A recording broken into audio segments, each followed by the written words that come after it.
Jacques, maybe start with just your thinking behind the squad. It looks like a squad that's going to try and run the ball quite a bit.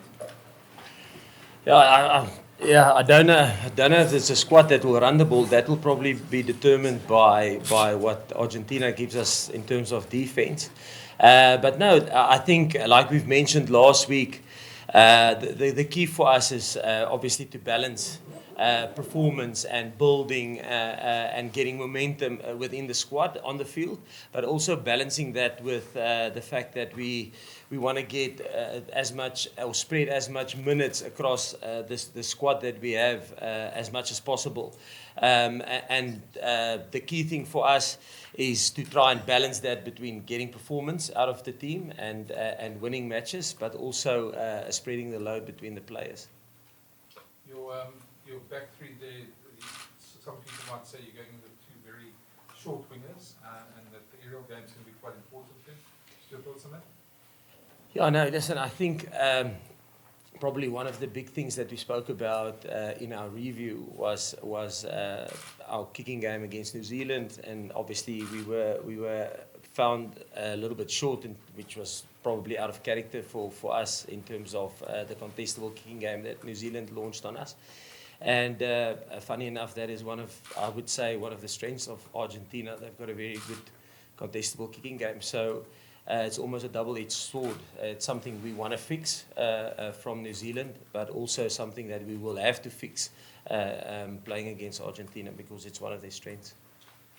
Just lastly for me, just on your halfback combination and Grant starting as well, just your thoughts on that. Has he played himself obviously into that spot?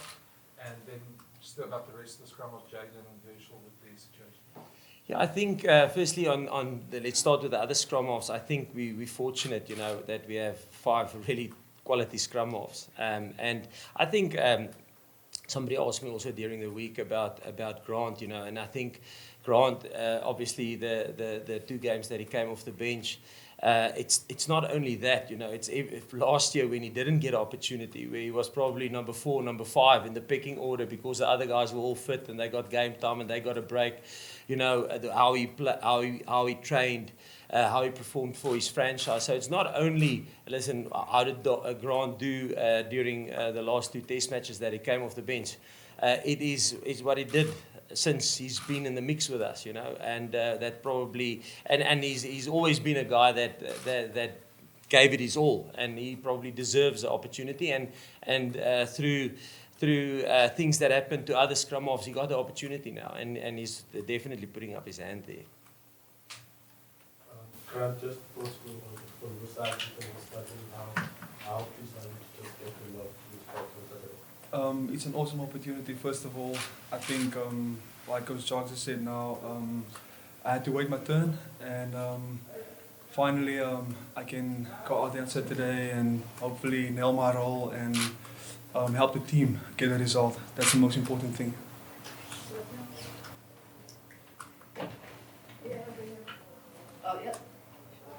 Questions? Coach, just on the hooker situation, you've now swapped them around again, but is there a growing World Cup with that in mind, that you're going to have to settle on one as your starting hooker, and that is going to be the person that takes the team forward in that position? No, I think in terms of hooker, other positions, bomb squad, I think obviously if you look at the amount of game minutes that Bongi had, he's probably had a little bit more minutes, test match exposure than Malcolm, obviously, because he was playing in the 2 games. So, and again, it comes back to the thing. I think if we as a group know that defending the World Cup will take a squad effort, and our challenge is to make sure that we spread that load between the squad. We don't want to go in cold against Scotland in that first game of the World Cup, and with 1 or 2 guys having the majority of the match minutes, and then if you pick up an injury or 2, you're bringing a guy in who's cold, who hasn't been part of you. So I think that's the balance that we would like to have. You don't want one guy taking 80% of the minutes and the other guy not getting a lot of opportunities. So we're trying to balance that. And again, sometimes it does come at a bit of a risk, but we believe that the team that we selected for Australia was good enough to beat Australia. We believe that the team that we selected for New Zealand was good enough to beat New Zealand, and I think we knew they're going to be probably a little bit cold going into that game because a lot of them haven't played rugby for a long time, and I thought they got a little bit stronger as the game went on, and now we've got a game. The team that we selected to play against Argentina, we believe is good enough to play against Argentina. That just does also, sorry, that brings up the question of Joseph and possibly even Dion. Where do they then fit into that? Getting game time. Yeah. Where do they fit into that plan? Yeah, no, listen, obviously the guys that haven't had exposure yet, it would be nice to give them a little bit, to give them a go in the next couple of games that we have left, which will be Argentina away and then Wales and New Zealand.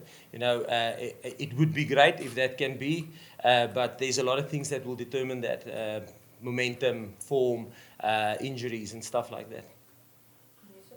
Coach, firstly, good afternoon, Brian. Good afternoon. Coach, just take us through Marco Wacha, the Marco Wacha selection. Marco started against Australia, played well. Wacha also had a decent, but just take us through that particular selection conundrum. Yeah, again, and I know it's probably going to sound like a broken record, but again, it's exactly what I said now. If you think, I think Wacha was one of the guys, I think he probably played rugby 12 weeks before last Saturday. He left Japan with an injury prematurely. So again, it's getting him exposed to rugby, but also Marco. Marco had probably a little bit game time a little bit longer or deeper into the season than a guy like Kwacha. That's probably the one thing. If you look at Super Rugby, Super Rugby have played up to, let's say, 2 weeks or a week before we started in the Rugby Championship, which is because we play our rugby in the Northern Hemisphere. We actually end, our competitions are finishing the end of May, I think. So there's quite some time before we go into Rugby Championship, and that's what we're trying to explain by saying, listen, we know the players are going to go into the competition a little bit colder because of us applying our trade in the Northern Hemisphere, which is a little bit different than the Southern Hemisphere guys. So I think, and that's the key thing for us, to use these games, yes, to try and get performances, and yes, to win Rugby Championship. And who knows, maybe Australia will do us a favour on the weekend. But yeah, that's the key thing that we're trying to get right. Just to follow up, has the early end of the Japan season either messed up or actually helped with preparation? Because you've now, as explained on Thursday and explaining today, you've now had to weigh up whether the guys who played in Japan need a bit more game time as compared to the guys where they're late into the season. No, they finished the same time as the URC. The competition finishes exactly the same time as the URC.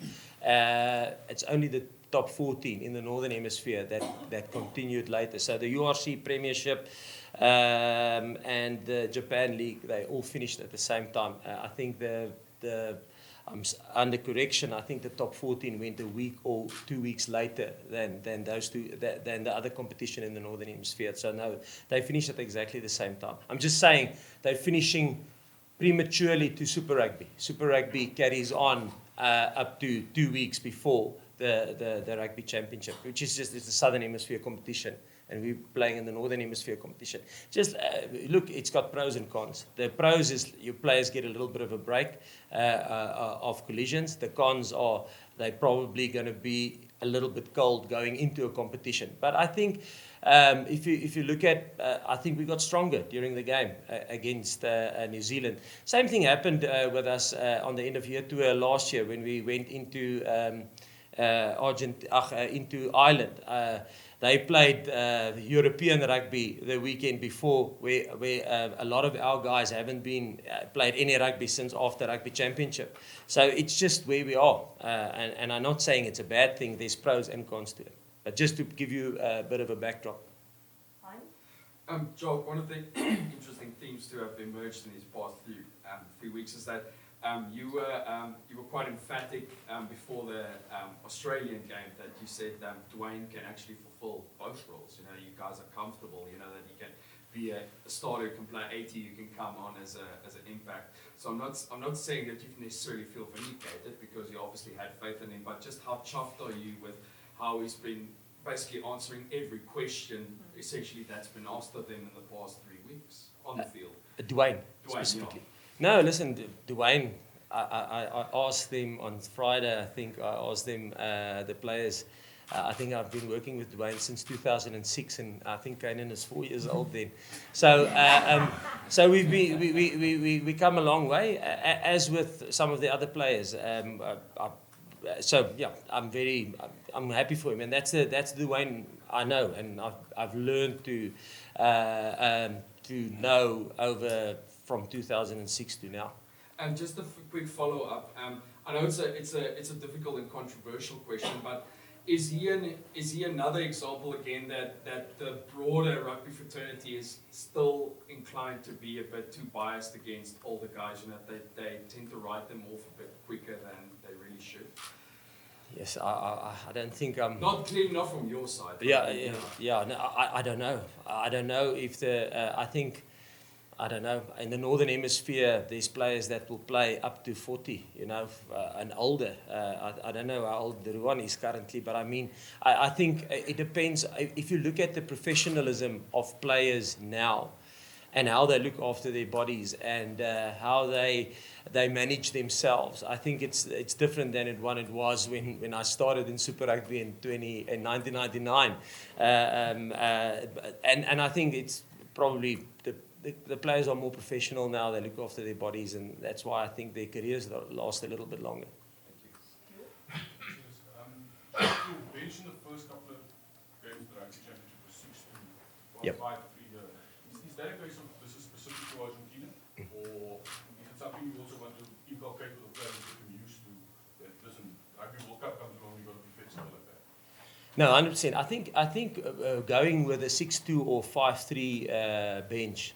There's a lot of things that we discuss before team selection, and you're 100% right. The opposition plays a big role in terms of what we think we're going to get from them, and also in terms of what our plans are.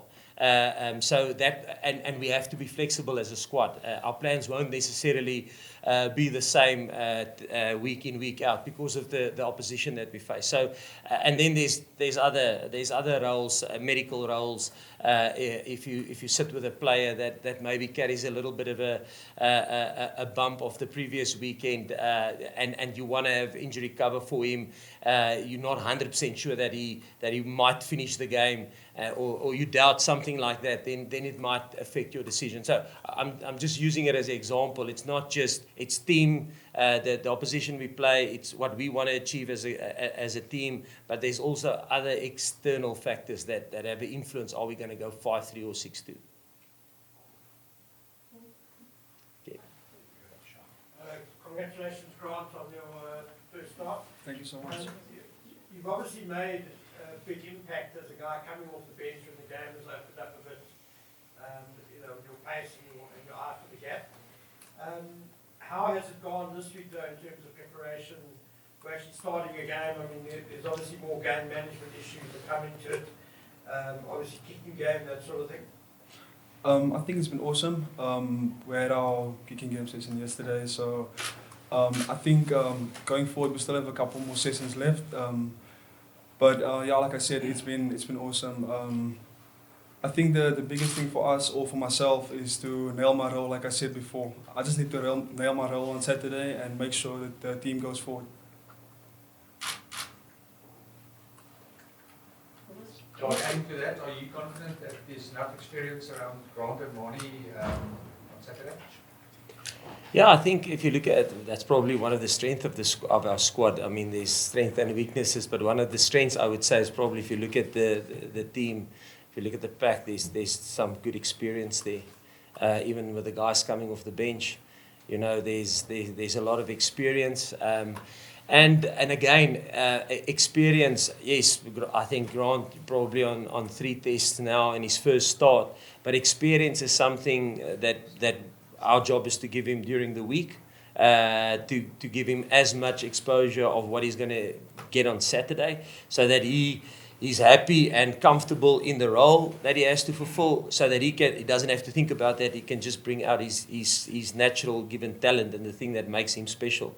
Yes, there's a role that he has to fulfill, but there's also something that Grant brings to the table that makes him special. That's a Grant Williams thing. And so nail your role, experience what you're going to get on Saturday from the opposition and from your teammates, and then bring out your thing that you bring to the game. Sorry, Grant, just to go back to you. I'm not sure how long ago it was, but it was maybe 2 or 3 years ago, where I think you were just playing club rugby. So, can you just reflect on what's actually been quite an incredible journey, especially over the last couple of years? Yeah, I've played club rugby after school, 2014. So I ended up at College Rovers in Durban. I think perseverance will probably be the biggest thing that I'll say that's installed in me. And it got me to this point, and I'm extremely grateful. So yeah. Hi, Coach. Just looking at your, I'm sure you obviously had a lot of thought process to go through the centre clearing, especially. I saw like Jacques Nienaber is in played. Yes. Was talking about how he wants to get his run in this weekend, just so he's with the World Cup. But someone like Andre says, for example, did a good game against Australia. Are you then perhaps saying that you're satisfied with where he is and what you've seen, and now you just your thought process just giving other guys a chance to ensure that everybody gets equal game time? Yeah, that's the big thing. And the thing is about Jesse, I don't know how many people know, but he actually, unfortunately, in Japan, he got suspended. So he wasn't up for selection for the first couple of games.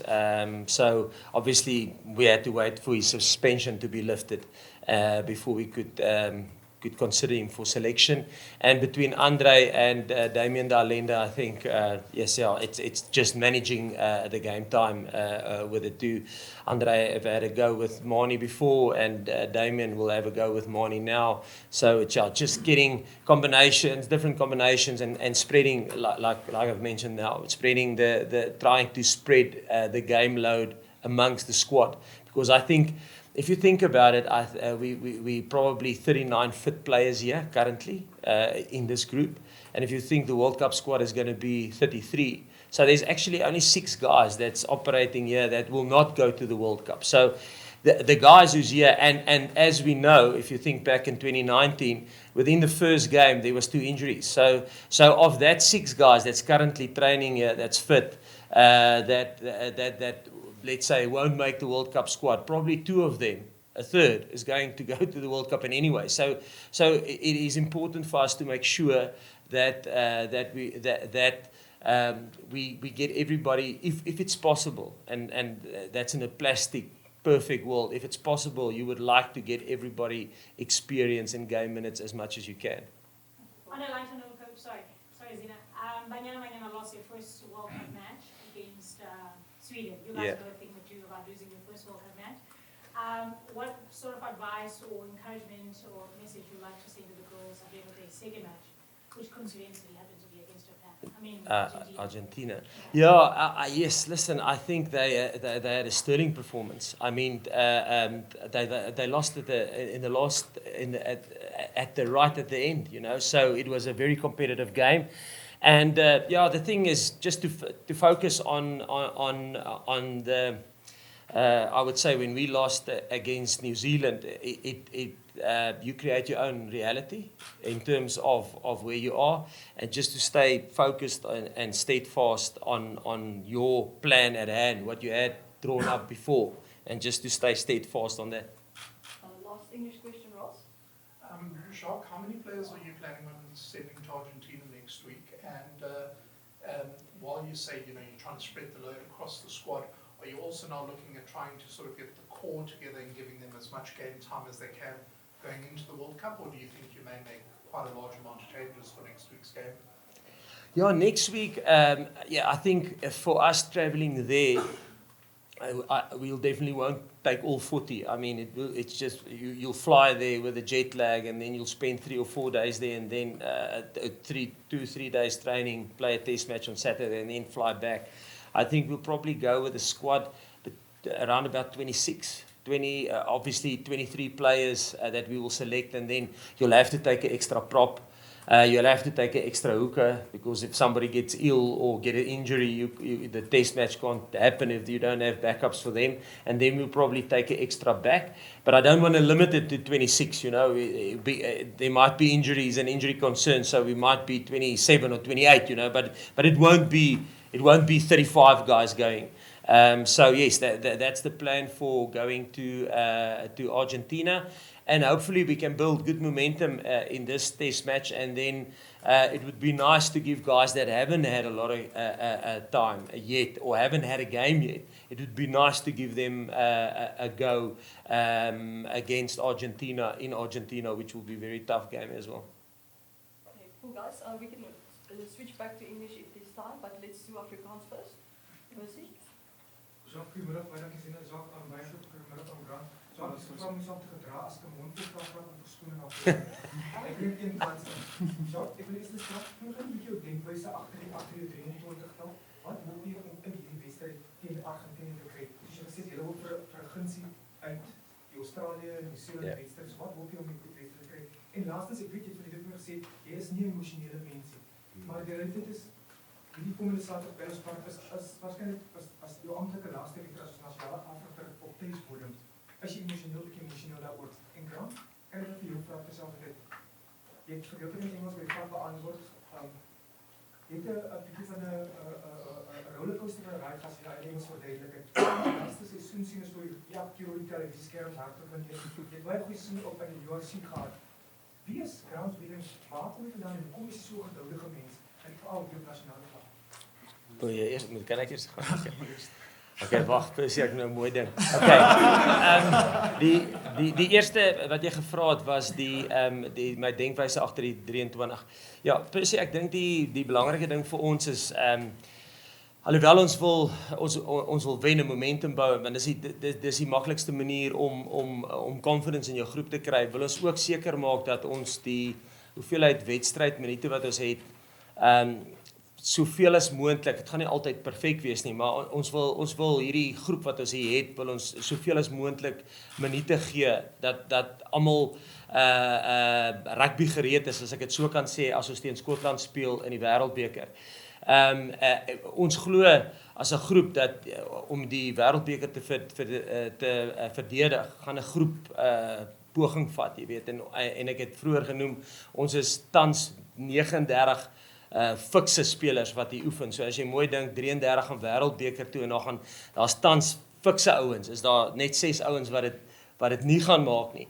En ons het gesien in die vorige Wêreldbeker, in die eerste wedstryd het ons 2 spelers verloor. So geskiedenis sê vir ons dat van daai 6 ouens wat nie gekies word vir die Wêreldbeker nie, kan daar heel moontlik 30% van hulle gaan ook opeindig en in die Wêreldbeker speel. So vir ons is dit belangrik om seker te maak dat almal blootstelling kry.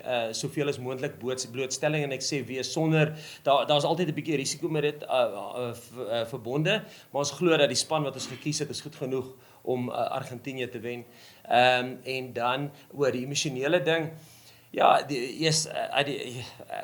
ek is nie 'n baie emosionele persoon, dink ek nie, maar ja, Percy, dit is as jy vat, ek dink die eerste keer wat ek die bokke afgerig het op enige nasionale vlak, ek dink was in 2004, die SA span wat Argentinië toe gegaan het, snaaks genoeg. En toe die eerste keer die senior span was in 2011. Jy weet, 'n ou werk so hard en jy hoop en jy glo jy gaan net dalk eendag net een toets by die bokke wees, en miskien as dinge goed gaan, kan jy na Wêreldbeker toe gaan. So vir my persoonlik om deel te wees van 3 Wêreldbekers is ongelooflik, jy weet, dit is 'n droom. Ek was eintlik net 'n fisio gewees in Bloemfontein. So dis meer as 'n droom wat in my lewe waar geword het. So en ek het vir die spelers gesê dat luister, dis hoe persoonlik ek dit vat om hulle af te rig en vir hulle te werk. Dis lekker om vir hulle te werk. Jy weet, hulle maak jou bly Saterdag.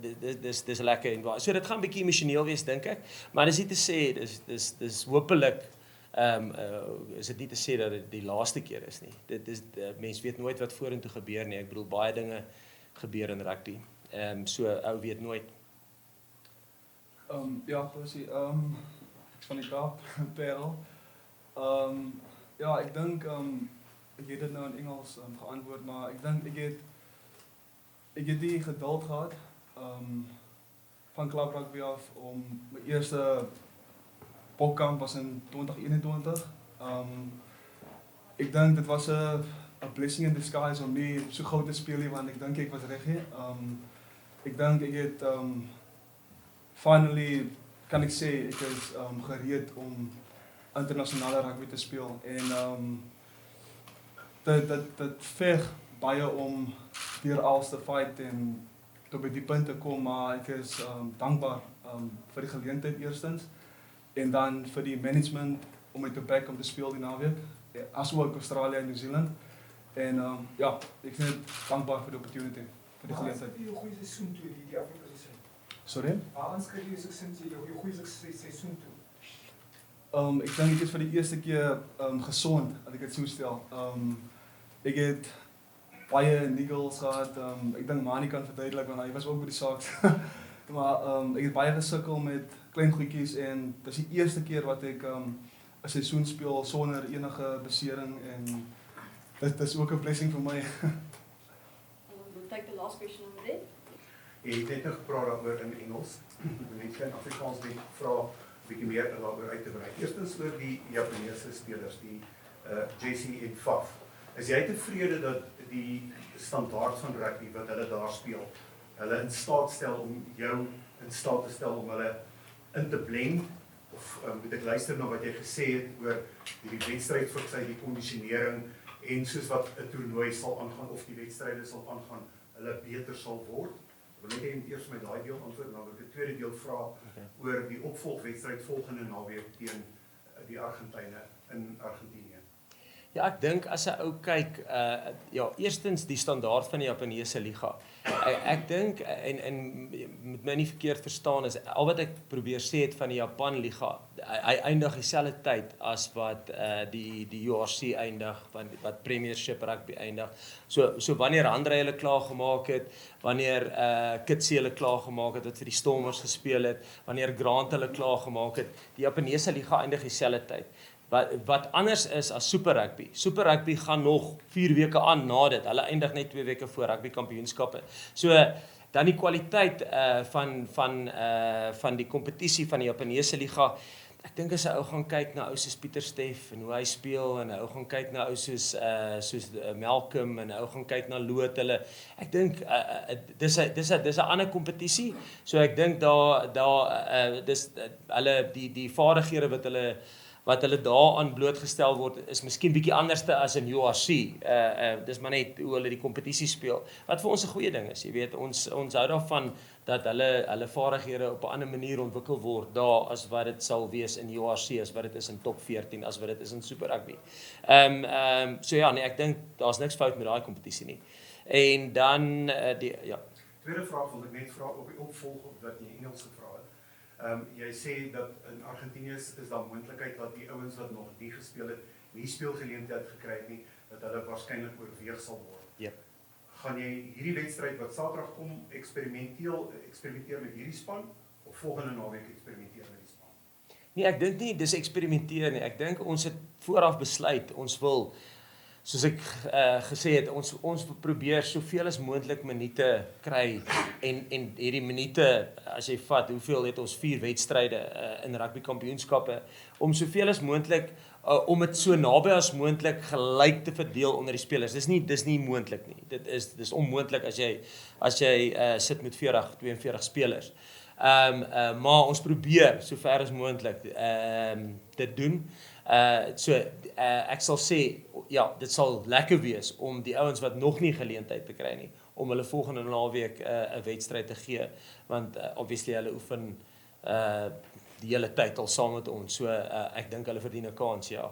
Maar dis nie net so eenvoudig soos dit nie. Dit gaan oor beserings, dit gaan oor kombinasies, dit gaan oor 'n klomp ander goeters. Maar as dit, kom ons sê in die perfekte wêreld, as alles volgens plan verloop soos dit moet verloop, dan sal dit lekker wees om hulle 'n kans te gee. Thank you very much, guys. Dankie. Dankie.